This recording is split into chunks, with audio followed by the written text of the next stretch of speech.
I got the second vaccination and nothing has changed. I still have to wear a mask everywhere I go.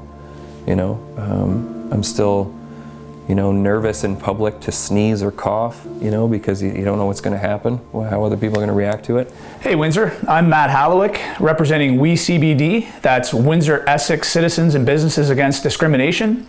We're here today to discuss impacts of the recent mandates and how those have affected our local citizens. We're here today with Sean to discuss the impacts that have affected him personally. Tell me exactly what's been going on in your world over the last year and a half or so. I'm a tattoo artist. I own the shop, Numa Tattoo Collective. It was formerly known as Radiant Maiden Tattoo. I just changed the name because I felt like I needed a fresh start. Forced to be closed for maybe 11, 12 calendar months, unable to work. The help from the government that we were getting, the CERB payments, I don't know how through 4 shutdowns I narrowly escaped financial ruin. That it wasn't much help. Not, having any idea of the long road that I was looking down, as far as this whole COVID thing and all the new mandates and all the rules and regulations and changes and not really knowing what to do with clients too, because at the time I think my waiting list was at about between 14 and 17 months. Honestly, I don't know how it's still open. It's been a very emotionally taxing time, clearly, for you. It's very obvious. Yep. Mentally, emotionally, the constant, instability and what savings I had, set aside that, I was hoping to use for, my daughter and the situation that I'm in with that, and to pay for my lawyer was gone. They had said, well, there's no judge that's going to, allow me to have access with my daughter. So that's the only reason why I decided to go get it. And I had got my first vaccination, basically, against what I wanted to do inside. I didn't feel right about it. None of it makes sense.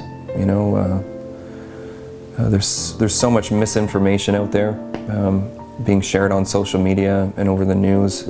I had to take a huge step back from it just because, for my own mental health, just being misled. So Sean, with all the moving of the goalposts, with each shutdown, with the changes in mandates, how did that give you any direction or sense of direction moving forward in an attempt to try and keep your business operational? It didn't give me any direction. It felt completely disorganized.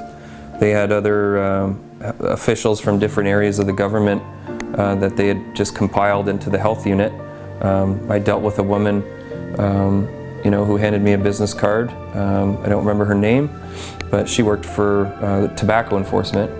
And, within a 72-hour time span, she told me that I could stay open under, the pretense of teaching an apprentice that I had at the time.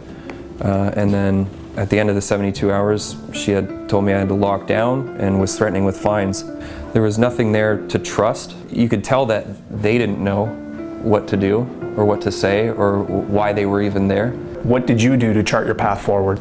I shut my business down because I felt like my hands were tied no matter what, especially with I didn't want to do anything that would affect my family court case. It was like both my hands were bound behind my back and I couldn't do anything. So. Well, I commend you for your courage, and I'm glad you were able to share that to the community today. Yeah, thanks. I would like to see, the truth. I would like to see an end to this. Let us work.